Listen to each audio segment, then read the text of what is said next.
Salut. Bonjour Vadim, enchanté. Salut Raphaël, enchanté. Merci de m'accorder un petit peu de temps dans le cadre de cette série d'interviews que je fais pour le Master 2 Drive to Store que j'ai le plaisir de diriger à Demain-ci. Vadim, tu as une double casquette aujourd'hui. Est-ce que tu pourrais un petit peu nous parler de toi et te présenter ce que tu fais, pardon. Effectivement, je suis rapporteur de la commission au sein de la Mobile Marketing Association France, donc l'association interprofessionnelle du marketing mobile. Je suis également General Manager d'un cabinet de conseil en marketing digital qui s'appelle WIS, pour lequel je vais ouvrir la filiale à Genève. Donc, D'accord. c'est plus particulièrement. Donc je crois que tu vas déménager en Suisse dans les semaines qui viennent, a priori. Exactement, exactement. Je découvre et je continue de découvrir cette belle région de la Suisse, seulement 3 heures de Paris. Voilà, plein de choses à faire, plein de belles opportunités là-bas, plein de beaux clients. Et alors eux, ils sont, donc la Suisse, pour petit aparté, mais ils ne sont pas dans l'Union européenne, donc ils ne sont pas assujettis à la RGPD en tant que tel, mais eux, ils ont la LDP, visiblement, qui est un simulacre de la RGPD. Donc, ils ont D'accord. les mêmes sujets que nous. On sait juste qu'ils parlent 4 langues et qu'ils sont 8 millions d'habitants, donc c'est complètement différent. Mais voilà, donc ils sont assujettis comme aux États-Unis, en Californie, ils mettent ça en place, comme voilà, dans plein de pays, ils commencent à l'intégrer au fur et à mesure, et ça va dans le sens de l'histoire. En fait, Sans faire d'humour noir, j'ai envie de dire qu'ils l'ont inventé au niveau bancaire. Hein, c'est bien connu. voilà, exactement. Ça, ils protègent bien la donnée, effectivement, au niveau Ouais, bancaire. clairement. La sécurité bancaire est roi. Euh, L'objet de cette interview aujourd'hui, donc, c'est de parler d'un sujet que tu connais bien, hein, qui s'appelle le Drive to Store. Est-ce que tu pourrais nous dire un petit peu plus ce que tu fais au sein de la Mobile Marketing Association de France, s'il te plaît? Alors, moi, je suis donc rapporteur de la commission publicité au sein de la Mobile Marketing Association France. Donc, ce qu'il faut savoir, c'est que c'est une association qui regroupe principalement les adtech, les annonceurs et les agences du marché publicitaire, alors français, parce que c'est une association qui est présente dans le monde entier, hein, donc il y a des bureaux dans chacun des pays. Et donc, pour nous, la France, on représente la France, effectivement. Sur ces sujets du marketing mobile, donc elle est organisée de 4 commissions. Il y a une commission e-commerce, enfin commerce mobile plutôt. On a une commission interface, donc qui est plutôt basée sur l'UI, l'UX design du mobile. On a une commission CRM avec voilà, notamment les sujets messaging. Hein, donc c'est par là qu'a commencé l'association il y a plus de 10 ans maintenant. Voilà. Et puis on a la commission publicité mobile que j'ai la chance d'animer. En fait, il y a des élections tous les 2 ans. J'ai été élu il y a 2 ans, un peu plus de 2 ans, parce que j'ai été réélu cette année-là. Donc on a à peu près 150 sociétés membres aujourd'hui en France. Moi, dans la Oui, commission énorme. publicité, j'en ai. Ouais, franchement, on en a beaucoup. On en a 60 dans la commission publicité, voilà, qui sont assez actifs. Parce qu'aujourd'hui, le mobile est devenu assez prépondérant. Hein. Moi, je me suis battu depuis longtemps, comme toi également, sur le mobile, évangéliser le mobile, les bonnes pratiques du mobile. Et puis, il y avait la blague annuelle. Chaque année, c'était l'année du Et mobile. l'année du mobile, ouais. Ça, on l'a connu. Il Et faut demander à Thomas Husson, c'est lui l'expert. c'est exactement ça. C'est lui qui prévoyait chaque année la ligne mobile. Et puis aujourd'hui, j'ai pu voir que voilà, ça y est, enfin, le trafic digital mobile est passé de celui, devant celui du desktop. Donc ça y est, on y est. Et donc, dans cette commission publicité, j'ai imaginé 4 groupes de travail. Un groupe de travail sur le Drive to Store, un groupe de travail sur la convergence, donc la synergie du mobile avec les activations médias traditionnelles. Un groupe de travail sur la créativité, parce que la créativité sur mobile, elle est clé, elle est vraiment différente que ce qu'on peut avoir sur la télé ou le desktop, parce que voilà, des formats spécifiques, une attention spécifique, etc. Et puis, un dernier groupe de travail sur l'audio digital, parce que l'audio étant par essence mobile, donc tu vas me dire tout est par essence mobile aujourd'hui, mais l'audio particulièrement. Donc voilà, donc on a 4 GT qui avancent sur différents livrables tout au long de l'année. Donc, on a un petit déjeuner par an, on a des guidelines, des baromètres, des infographies, des cartographies, etc. Et en parallèle de ces GT-là, on a un projet notamment que j'ai pu piloter avec le CESP, qui est le Centre des études des supports de la publicité, si je le dis bien. Il faudra regarder sur Google, mais c'est quelque chose comme ça. Et qui en fait qui a un comité scientifique, qui est une institut un peu référente sur le marché sur la labellisation, la certification, notamment c'est eux qui a fait le label. Alors du coup, on construit le label Drive to Trust et évidemment, j'ai oublié le nom de l'autre label qui est assez connu aussi. mais ça va me revenir, c'est pas grave. Sinon, vous pouvez rechercher sur Google le nom du label qu'ils ont sorti. Mais avec l'IAB, effectivement, ils ont sorti différents labels, donc ils ont l'habitude de faire ça. Et donc, en fait, on a eu ce projet de Drive to Trust, qui est donc une certification des solutions Drive to Store du marché, qu'on a co-construit avec eux et avec les plus grandes agences médias du marché, donc avec Publicis, avec GroupM, avec IPG, avec Dentsu. Voilà, on a co-construit cette certification depuis 2019. D'accord. Ça, c'est hyper intéressant. Donc, cette labellisation, clairement, fait suite à l'entrée en vigueur de la RGPD en 2018. Et puis, c'est vrai que ça n'a pas franchement été drôle sur le marché, hein, parce qu'on a vu des acteurs quasiment fermés du jour au lendemain, parce qu'ils n'ont pas réussi à se mettre en conformité. Notamment, il y a eu toute l'histoire liée à la géolocalisation. Je montre notamment à mes étudiants une superbe campagne qui avait fait S4M avec Subway, où ils avaient collecté 8 millions d'UDID de gens qui passaient à proximité des Subway pour après les retargeter et plutôt qu'ils aillent chez la concurrence, faire en sorte qu'ils aillent chez Subway. Donc ça, c'était un peu l'âge d'or, on va dire, du Drive to Store, ce qui n'est plus possible aujourd'hui. Et c'est pour ça que vous avez mis en place ce label, on est bien d'accord? Alors, effectivement, pour refaire rapidement l'histoire, c'est qu'en 2013-14, des premières solutions ont commencé à exploiter de la donnée de géolocalisation. Donc, avant, effectivement, le RGPD. Donc, c'était la course. Donc, il y a des partenaires technologiques. D'ailleurs, Google et Facebook n'ont pas forcément été les premiers là-dessus. Voilà, il y a pas mal de tech, de French tech, de German tech qui se sont positionnés dessus, qui était effectivement de mettre ce qu'on appelle un SDK, donc voilà, un software dans des applications mobiles, donc la chaîne météo, Grazia, Viva, ce qu'on veut comme application, pour collecter les données de géolocalisation de millions d'individus. Évidemment, l'idée, c'était de le faire de façon anonyme, parce qu'on s'en fout de savoir qui est une personne unique, c'est plutôt d'avoir sur le volume les déplacements de millions d'individus. Donc, c'était une nouveauté technologique, c'est toujours une nouveauté technologique, qui est un Graal pour des retailers. Donc, ça ne s'adresse pas tellement pour les marques distribuées. Je prends pour exemple toutes les marques alimentaires type Bonduelle, etc. Donc ça marche moins pour eux. Par contre, quand on est une marque automobile comme Peugeot, ou quand on est un Subway, ou quand on est voilà, quelqu'un qui a des points de vente physiques, bah, c'est enfin un Graal de pouvoir suivre le déplacement de millions d'individus. Chose qui n'existait pas jusqu'à l'arrivée de cette technologie. Donc ça a été une clé incroyable. Les gens se sont dit, les annonceurs se sont dit, chouette, on va pouvoir enfin à la fois activer des segments d'audience sur la base de déplacements physiques, à la fois de le mesurer, et c'était tout l'enjeu, c'était de dire, je peux enfin mesurer le trafic que j'ai dans mon point de vente, à la fois en analytics pur et dur, ou alors, suite à une exposition publicitaire, ce que tu disais justement notamment pour ce web, j'expose des gens à une publicité et je regarde si des jours plus tard ou des heures plus tard, ils se sont rendus dans le point de vente. Donc, je pouvais mesurer l'efficacité de mes campagnes mobiles, chose qui n'existait pas au préalable. Et donc ça, cette nouveauté était vraiment incroyable. À l'époque, on pouvait faire ce qu'on voulait, plus ou moins avec la data, donc on pouvait s'amuser un petit peu. Et puis la RGPD est arrivée en 2018, et on l'a vu venir, hein, parce qu'ils l'ont prévu quand même depuis un petit moment.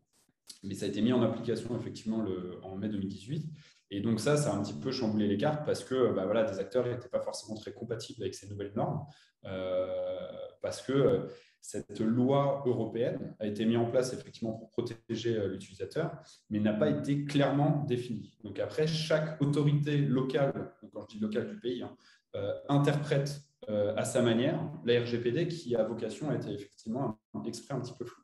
Et donc la CNIL en France a été un peu stricte et assez sévère là-dessus. Et donc effectivement, certains acteurs se sont fait retoquer, on va dire, par l'autorité, donc la CNIL en question, sur l'exploitation de ces données-là. Ça ne veut pas dire qu'on n'a pas le droit de le faire, c'est juste qu'effectivement, là où à l'époque, il n'y avait pas besoin de consentement, où on pouvait s'envoyer des données de façon plus ou moins sécurisée. Moi, j'ai déjà reçu des identifiants mobiles voilà, dans des fichiers Excel à tire-larigot. Bon, bah, aujourd'hui, c'est évidemment plus comme ça qu'il faut fonctionner. Mais la technologie existe encore, les activations existent encore. C'est simplement qu'aujourd'hui, ça s'est un petit peu normalisé, on va dire. Et donc, effectivement, suite à ces nouveautés technologiques, la mise en place de la RGPD, on s'est dit, avec la MMA, alors moi qui étais en agence média à l'époque, et puis mes homologues d'agence média et l'association, on s'est dit, ce serait bien d'avoir une certification sur ces acteurs-là qui permettent, alors pas juridiquement, parce qu'on n'est pas un organe juridique, mais à minima, technologiquement, de permettre de certifier les différents acteurs.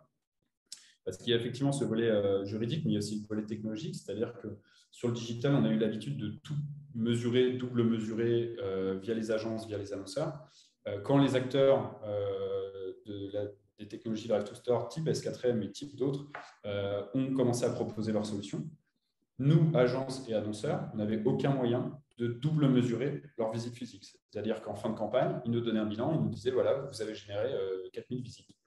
OK, bah, on te croit sur parole parce qu'en fait, on n'a aucun moyen de le double vérifier. Et donc, cette certification a plutôt vocation bon, évidemment, sur l'aspect juridique, à amener au moins quelque chose de plutôt sain, mais c'est surtout sur l'aspect, on va dire, technologique, de certifier que les acteurs exploitent les bonnes méthodes, ont des obligations de transparence et des obligations aussi de méthodologie pour que les résultats puissent être un petit peu unifiés et comparables les uns entre les autres. Vous travaillez avec les DPO de différentes boîtes, puis j'imagine qu'au sein de la MMA, vous avez des DPO également pour regarder tout ça. Alors, c'est pour ça qu'on est moins sur cet aspect juridique, parce que pour être honnête, on n'a pas de DPO à la MMA. Mais effectivement, on travaille avec les DPO des différents partenaires. Ouais. En fait, entre le CESP et la MMA, on se sépare un petit peu les rôles. On va dire que la MMA a plutôt été à l'initiative et plutôt porteur du projet au marché, par rapport au marché. Et le CESP a le comité scientifique et tous les data scientists et data analysts pour opérer, mettre en place le référentiel et l'opérer concrètement après avec les solutions. Ça marche. Alors, du coup, qu'est-ce qu'un acteur de la MarTech doit faire pour être validé, avoir cette labellisation Drive to Trust? Alors, la certification, elle est en 3 volets. Il y a la certification Drive to Trust dans lequel il y a 3 labellisations. Il y a un label qui s'appelle Right People qui permet de certifier que les acteurs de la tech qui exploitent des données de géolocalisation pour en faire des segments d'audience activables par les agences et les annonceurs. Un exemple, je veux cibler des sportifs, je cible toutes les personnes que j'ai vues sur les 6 derniers mois, aller au club Med Gym, aller dans telle salle de sport, des clubs de boxe ou ce que tu veux. Il y a un cluster d'audience qui est fait par rapport à ça, donc c'est vraiment une audience issue de la donnée de déplacement physique qu'on active, et donc ça, on certifie ces segments-là. Donc ça, c'est le premier point.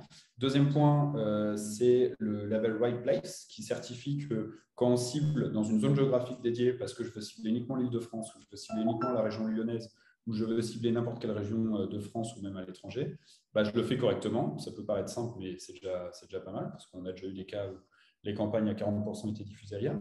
Donc, on a un label qui certifie que les campagnes sont diffusées au bon endroit. Et puis, on vient de sortir justement un dernier label là, il n'y a même pas 2 ou 3 semaines, qui est sur la performance, donc Right Performance, qui va être la labellisation des acteurs qui mesurent le trafic physique en point de vente et d'être sûr qu'ils appliquent les bonnes méthodologies pour en tirer des insights pertinents, on va dire, pour les marques et les annonceurs.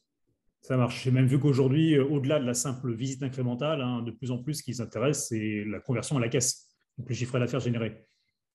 Alors, il y a ça, et même il y a un peu deux indicateurs, des KPIs phares. C'est la visite incrémentale, donc combien je t'ai apporté de visites en plus des visites organiques que tu aurais eues dans ton point de vente. Et il y a aussi l'uplift, donc c'est le pourcentage, encore une fois, de trafic additionnel que je t'ai amené dans ton point de vente.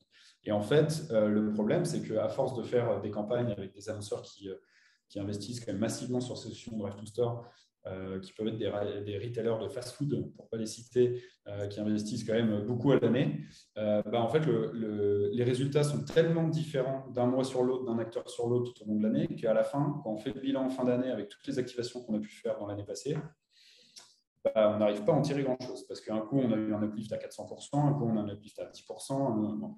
Et donc, du coup, en fait, on a un peu de mal à savoir et à comprendre le vrai du faux. Donc, cette certification a pour vocation de laisser la latitude commerciale à chacun et laisser la latitude de la plus-value à chacun, mais d'avoir un socle, de se dire, à minima, il applique une méthodologie.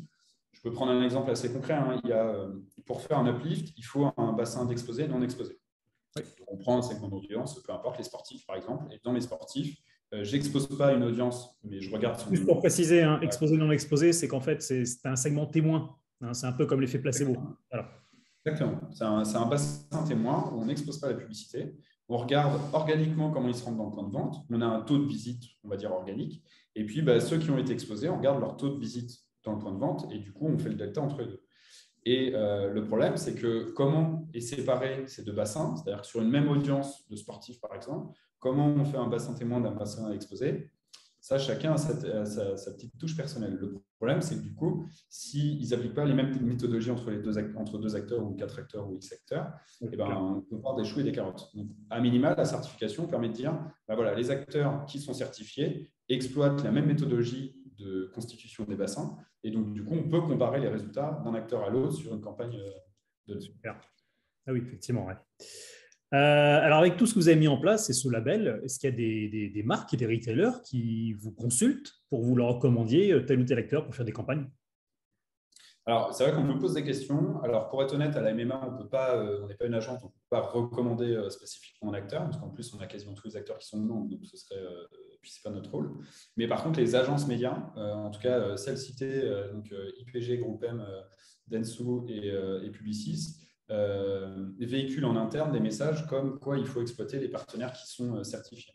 Donc, les partenaires qui sont certifiés gagnent en visibilité et en transparence et voilà, en attrait, on va dire, pour être activé lors des campagnes. Ça marche. Bon, tu l'as dit, hein, c'est la data aujourd'hui qui est au cœur de tout, avec le fait de pouvoir voir et mesurer hein, ce qui se passe en point de vente et ce qui ne s'y passe pas. Aujourd'hui, pour réconcilier le on et le off, tu crois à tout ce qui est, on a parlé de géolocalisation, je parle à mes étudiants également de tout ce qui est géolocalisation indoor avec beacon, Wi-Fi et tout ça. C'est des choses qui vont fonctionner dans les années qui viennent? Ah, c'est compliqué. Hein. Avant 2018, je t'aurais dit oui, et puis on commençait à arriver à avoir des briques. Alors, c'était quand même pas simple, mais on commençait à arriver à certaines choses. Notamment, comme tu l'as dit, avec des boîtiers, alors soit des boîtiers Wi-Fi, soit des boîtiers Beacon qui exploitent le Bluetooth. On commençait à arriver à avoir une espèce d'omnicanalité, en tout cas de mesure omnicanale. Bon, là, ça se complexifie un petit peu parce que juridiquement, technologiquement, avec Apple et Google, bon, bah voilà, c'est de moins en moins facile. Donc, cette mesure unifiée, pour être honnête, on n'y est pas encore. On n'y est pas encore. La seule façon de le faire, et encore elle est partielle, c'est effectivement, comme tu l'as dit, avec la donnée transactionnelle. Ouais. Là, si les marques voilà, arrivent à réconcilier une adresse mail avec un cookie, un device ID, etc. Mais même comme ça, c'est quand même compliqué. Je sais que Uniqlo voilà, demandait pendant une période une adresse mail pour envoyer la facture, soi-disant. Bon, ça permettait aussi de faire quelques petites réconciliations derrière. Bon, voilà. Malheureusement, on n'arrive pas à une mesure, on n'est pas sur un Google Analytics omnicanal, on n'y est pas encore. Je t'ai pas repris, mais tu as dit un gros mot là, il y a quelques secondes. Tu as dit le mot cookie. C'est vrai que j'ai dit le mot cookie. Et c'est vrai que cette petite brique logicielle, enfin, ce petit fichier qui peut contenir, je crois que j'ai vu jusqu'à 200 ou 300 000 lignes hein, quasiment, est en voie de disparition parce qu'il a attaqué de tous les côtés, hein, notamment le cookie qu'on appelle sort party, au profit du first party qui est le cookie où finalement, quand toi tu es inscrit, quand tu es abonné à une marque, la question que je vais te poser, c'est qu'avec tout ce qui est en train d'être mis en place, tu n'as pas peur que ça renforce considérablement le pouvoir de Google, Facebook, Apple? On a vu notamment que Google est en train de préparer l'après-cookie avec son Privacy Sandbox. Est-ce que ce n'est pas leur ouvrir un boulevard encore plus grand que celui qu'ils ont déjà? C'est vrai que c'est assez spécifique. Hein. Sur le mobile, il y a ces deux univers-là. Sur le desktop, c'est vrai qu'il n'y a pas de question parce qu'il n'y a que le cookie, donc qui est dépendant selon chaque navigateur. Mais effectivement, il y a un cookie qui est adressé à chaque individu. Sur le mobile, il y a le navigateur qui est aussi un cookie mobile. Et puis, il y a le device ID qui est à travers les applications. Donc ça, c'est vraiment deux identifiants complètement différents.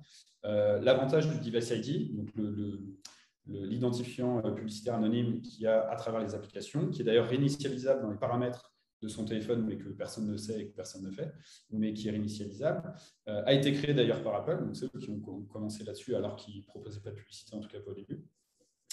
Et donc, on a ces deux écosystèmes qui cohabitent, mais sans être reliés l'un à l'autre. Donc, c'est vrai que ça, c'est déjà une première complexité. Et puis, donc, la géolocalisation, elle est exploitable principalement via le device ID, donc à travers l'application, puisque c'est uniquement là où la géolocalisation est vraiment précise, alors pas précise au sens propre du terme, mais en tout cas qui permet d'obtenir plein d'informations de la géolocalisation et qui permet d'avoir quelque chose d'un peu plus précis. Le cookie, ça a toujours été assez compliqué. Déjà, il avait une durée de vie d'à peu près 30 jours. Là où Device ID avait la durée de vie d'à peu près de votre téléphone, donc c'est à peu près 2 ans. Le cookie, il avait déjà 30 jours. Et puis, en plus de ça, tous les cookies n'étaient pas forcément réconciliables. Donc, c'était déjà pas une mince affaire. Mais en plus de ça, effectivement, Google, alors Apple avec Safari commençait déjà à bloquer les cookies.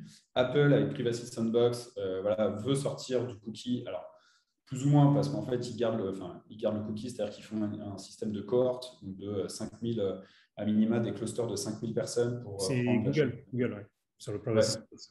qui fait ça sur le Privacy Sandbox.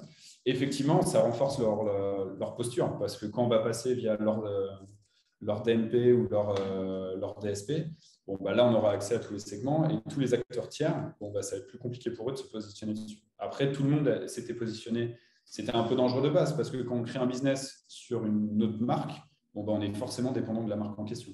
Aujourd'hui, au vu des taux d'usage, etc., ils ont forcément une stature de force, clairement dessus. Et c'est pour ça qu'à l'association, en tout cas sur Apple, on avait fait une lettre ouverte et une main courante, me semble-t-il, contre Apple sur l'obligation de la pop-up de consentement qu'ils voulaient mettre en place avec iOS 15 de mémoire. 14.5. 14.5. L'ATT, ouais. Exactement. Pour l'ATT, pour les gens qui nous écoutent, c'est l'App Tracking Transparency. C'est effectivement le petit pop-up qui demande l'autorisation du suivi publicitaire. Ouais, et je crois que le taux d'opt-in au niveau monde, il est de 13 ou 14% à peine.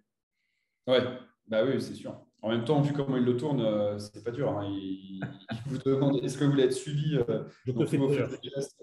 Voilà. Et même dans leur campagne de publicité, il me semble que c'est l'une des dernières, ils prenaient effectivement ce côté privacy et transparence de Apple. Ça a toujours été plus ou moins leur filon. En fait, le problème, c'est pas tant cette pop-up, parce que de toute façon, la pop-up, la RGPD l'indiquait comme obligatoire. Donc, dans tous les cas, tout le monde commence à s'y mettre, même avant Apple. Le problème, c'est que si l'éditeur doit rajouter une pop-up et que Apple propose aussi une pop-up, ça vous fait déjà 2 pop-up, ce qui est déjà beaucoup trop. Et en plus de ça, là où c'était un peu fourbe, c'est que Apple ne se l'appliquait pas lui-même. C'est-à-dire qu'Apple a une solution de publicité qui est le Search Apple Store Navigation, qui est la possibilité effectivement de mettre en avant son application dans l'Apple Store. Et là, pour le coup, eux se dédouanaient de mettre la pop-up de consentement alors qu'ils exploitaient des données effectivement personnelles. Et donc, c'est là où on a fait une lettre ouverte, on a fait une coalition avec toutes les associations France et puis le monde, qui a permis de faire reculer quand même la mise en place d'Apple ATT. Donc, ça a quand même porté ses fruits. Et pour dire, c'est pas une chose à faire, parce qu'avoir des contacts chez Apple, on n'en a jamais eu. Donc, on l'a vraiment fait à travers la juridiction. Mais on a quand même eu gain de cause, au même titre que Google Privacy Sandbox recule aussi sur l'application de cette sandbox qui devait être mise en place, je crois, pour 2022 et qui est reportée d'un an et qui risque d'être encore une fois reportée. Et alors, excuse-moi, termine. Non, mais c'est sûr qu'il y a un duopole sur ce marché publicitaire, il est clair, net, mais en même temps, avec nous, on a dans le lot aussi des gros, parce que Facebook, ça ne leur plaît pas non plus. Donc, on arrive à se battre avec une force de frappe pour essayer de les faire repousser leurs différentes initiatives. Initiatives qui sont somme toute plutôt bonnes pour le consommateur. Il faut reconnaître que c'est pas, ils ne sortent pas ça du chapeau, ça suit un petit peu la directive de la RGPD. Mais encore une fois, c'est tout un écosystème qui vit à travers eux. Et donc, il faut qu'ils arrivent à faire coexister tout le monde pour que tout le monde puisse s'y retrouver et pas faire mourir les plus petits ou même les moyens. Et puis alors, histoire d'enfoncer le clou, là, il y a iOS 15 qui est sorti depuis quelques jours et qui rajoute 2 fonctionnalités de privacy intéressantes. Enfin, tout dépend de quel côté tu te situes. Le premier, c'est d'empêcher tout le tracking dans les newsletters avec le fameux petit pixel transparent là. Et puis le second, c'est de rendre carrément tout ton surf dans Safari complètement transparent, anonyme, en empêchant donc, tout ce qui est adresse IP, localisation, tout ça. Tu n'as pas intérêt à changer de métier. C'est sûr que c'est compliqué. C'est de plus en plus compliqué. Après, pour être honnête, je suis aussi consommateur et en tant que consommateur, je trouve ça assez intéressant. Après, sur la publicité, en fait, on revient sur des basiques qui est un monde cookie-less, donc sans cookies, dans lequel on retombe sur du contextuel. Donc, cibler le Figaro parce qu'on veut cibler des hommes, cibler Grazia parce qu'on veut cibler des femmes. Alors, on est dans les clichés, mais bon, malgré qu'il y ait 40% de femmes qui visent le Figaro, on va quand même essayer de faire comme ça. Donc, voilà, on aura toujours de la publicité, les investissements seront toujours là parce que les marques et les annonceurs ont besoin de communiquer et de plus en plus, parce qu'il y a de plus en plus de concurrence quand on est une marque. Et les marques, d'ailleurs, un peu, ce que je pourrais dire traditionnelles, voilà, comme des Coca ou des gens très installés, bah, se font de plus en plus challenger par des petites marques locales. Les gens veulent changer de consommation, etc. Donc, ils auront besoin de communiquer. Ça, sur les investissements publicitaires, il n'y a pas de souci. Après, c'est sûr que c'est un peu moins fun que ce qu'on a pu connaître avant, où on pouvait exploiter de la data et que c'était intéressant d'essayer de travailler ce qu'on appelait les tribes, donc vraiment les tribus selon des personas spécifiques. Et en fait, on n'adressait plus un média, mais on adressait une audience, peu importe son média. Donc, du coup, c'est là où ça rendait la chose intéressante. C'est vrai qu'on revient un petit peu en arrière avec des solutions cookieless, donc du contextuel, bête et méchant, je cible Grazia pour les femmes, Figaro pour les hommes, et puis l'équipe pour les fans de foot, quoi, ou les fans de sport. Donc, c'est vrai que c'est un peu dommage, mais pour autant, il y a des alternatives qui commencent à être créées. Il y a aussi le contextuel, mais il y a aussi le sémantique qui reste valable. Donc, effectivement, de cibler des articles ou des applications selon des mots-clés spécifiques. Donc, c'est un petit peu différent, mais ça, je sais que par expérience, ça marche pas. Le retail média, là, dans ces cas-là. Ça peut être le retail média, mais ça peut être aussi, par exemple, cibler tous les articles qui contiennent le mot-clé Peugeot quand on est Renault et qu'on veut faire de la guérilla, ça peut être intéressant. Bien entendu, ouais. D'accord. Voilà. Bon, en tout cas, tu es rassurant parce que c'est vrai qu'on peut vraiment se demander si on n'a pas intérêt à changer de métier avec tout ce qui est mis en place et que ça va aussi inciter les marques certainement à travailler les bases utilisateurs qu'ils ont déjà, à faire plus de feed pour les garder chez eux parce qu'on sait qu'aujourd'hui, on est devenu très, très volatile. Et quand tu vois notamment les parts d'e-commerce qui ont pris presque 10 points avec la crise, les marques ont intérêt à mettre les bouchées doubles pour te faire plaisir et te fidéliser en tant que client. Très clairement. Et ça, c'est vrai qu'il y a encore tout un créneau qui n'est pas encore mis en lumière, mais tout ce qui est données transactionnelles, donc je vais sur Carrefour, Auchan, Leclerc ou sur Fnac, Amazon ou ce que tu veux, quand on achète chez eux, évidemment dans les CGU, CGV que personne ne lit, bah, en fait derrière ils peuvent exploiter la donnée. Donc il y a encore ce côté-là. Alors est-ce qu'il sera valable dans quelques années, je ne sais pas, mais en tout cas pour le moment, eux tirent leur épingle du jeu parce qu'ils ont de la donnée transactionnelle, socio-démo, en plus opt-in, parce qu'il ne faut pas oublier que oui, alors on ne peut plus faire ce qu'on veut sur toutes les datas, sauf qu'il y a quand même encore une partie qui accepte de donner leur consentement. Donc, on ne travaille plus sur des millions de milliards, mais on est plutôt sur des petits millions. Mais on est quand même sur des petits millions, donc on peut quand même activer la data. Et puis, tout le pan transactionnel avec des acteurs qui tirent leur épingle du jeu, comme Amazon notamment. Eux, ils sont ravis que les RGPD soient mis en place parce que ça limite un petit peu... Bon, Google un peu moins, mais un peu Facebook. Et donc, du coup, eux, ils rattrapent les investissements publicitaires parce qu'eux, ils ont de la donnée transactionnelle, avérée, consentie. Voilà. Oui, et la régie publicitaire d'Amazon, je te confirme, fonctionne très, très bien. Ouais. Question, alors, juste entre toi et moi, au pire, je couperai ça au montage, mais est-ce que la CNIL en fait pas un peu trop avec toutes ces pop-up dans tous les sens le consentement. Non, si, alors... Ouais. Et ce que tu peux laisser, mais de toute façon après, c'est assez clair. Ce qui est un peu dommage avec la CNIL, c'est qu'ils ont attaqué un peu fort quand ça a été mis en place en mai. C'est-à-dire que de mai 2018 à fin 2018, ils ont dit non, mais on laisse les gens, mettez-vous compliant par rapport à ce qui est demandé. Début 2019, ils ont attaqué dans le dur et ils ont fait tomber quelques French Tech. Parce qu'en fait, malheureusement, ceux qui arrivent à suivre le rythme, c'est les gros. Et puis, les plus petits qui sont créés avec des startups, des French Tech de 40 personnes, eux, ils n'ont pas réussi à suivre le rythme, ils tombent. Et donc, en fait, ce qui a été un peu je ne vais pas trouver d'autres mots, mais dégueulasse dans l'interprétation de la CNIL, c'est qu'en fait, ça a fait beaucoup de tort aux petits et pas beaucoup de tort aux grands. Donc, les Google, les Facebook et Criteo, ils sont passés complètement à travers ça. Par contre, les plus petits qui avaient créé un système un peu innovant, etc., eux, ils se sont fait toper.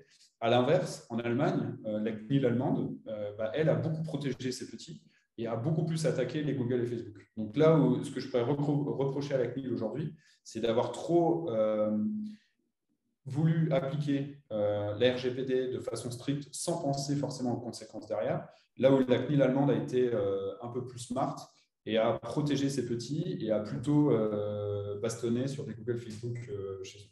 Donc, ça marche. C'est là où je trouve que ça n'a pas été honnête. Ouais, effectivement, il y avait notamment le cas de FeedsUp, où il y avait son patron qui avait fait toute une tribune assez éloquente sur le sujet. Exact.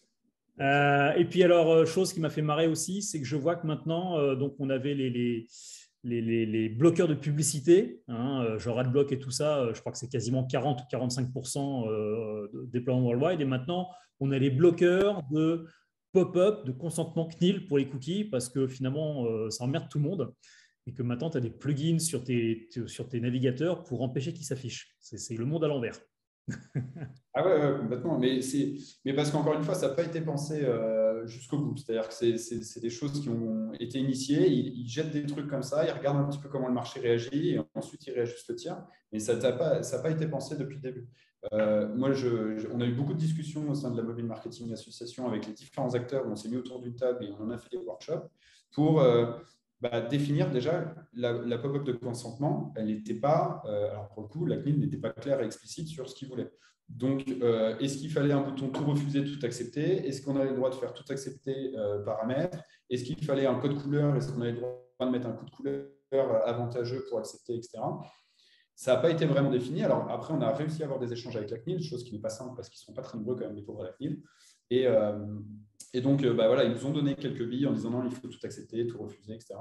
OK. Et en fait, on le savait très bien, mais quand on a commencé à mettre en place ce pop-up-là, et évidemment, les OS natifs, donc Android et Apple, ont commencé à mettre leur propre pop-up, ce qui était en fait déjà plus logique de base. En fait, c'était plutôt à eux, initialement, de mettre en place des pop-up natifs plutôt que chaque éditeur à faire sa pop-up qui était différente. Alors, un coup, tu avais la liste de tous les partenaires directs, un coup, il fallait cliquer sur un autre bouton pour voir tous les partenaires. Donc, en fait, on se retrouve aujourd'hui avec une double pop-up. Donc, je comprends les utilisateurs à mettre des bloqueurs de pop-up et des bloqueurs de pub.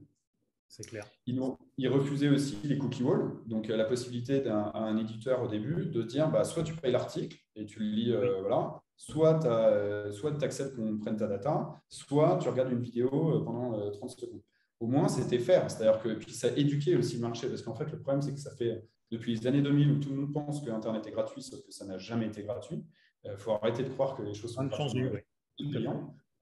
Donc, les données, en fait, on payait avec nos données. Facebook était les premiers là-dessus. Mais on payait avec nos données. Sauf qu'aujourd'hui, quand tu leur dis, c'est soit tu payes l'article, soit on prend la data, au moins, ça permet d'éduquer la population à dire, en fait, tu vois, ça n'a jamais été gratuit. Et à un moment donné, il faut bien payer les journalistes pour qu'ils fassent du contenu de qualité, en tout cas que tu aimes.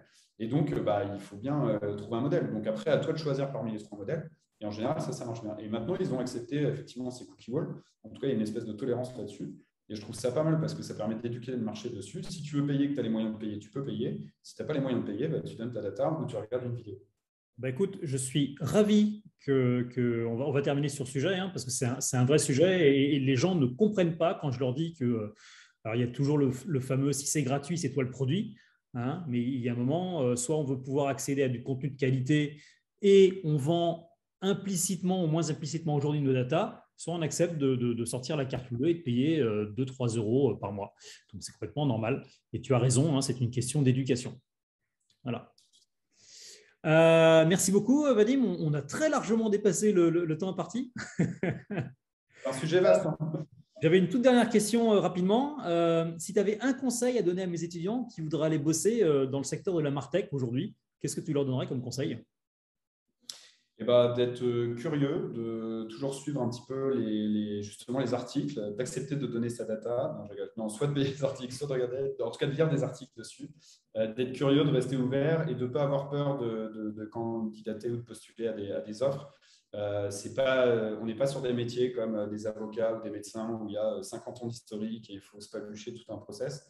Même sans expérience, en vrai, si on est suffisamment agile et curieux dans sa tête, on peut travailler n'importe où. Et si c'est un sujet qui vous passionne, vous serez d'autant plus bon.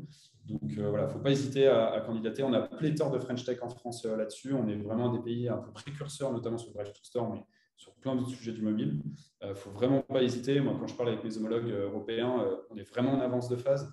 Donc la France est une bonne école. Les French Tech, c'est une très bonne école. Donc que ce soit des grands groupes pour apprendre plutôt des process ou que ce soit des French Tech pour être un peu plus agile et avoir un peu plus de responsabilité, voilà, il ne faut pas hésiter. Je pense qu'il y a encore plein de choses à faire.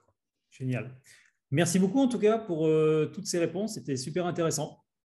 Merci à toi, Raphaël. Et puis peut-être à bientôt. Yes, ça marche. Merci beaucoup. Au revoir.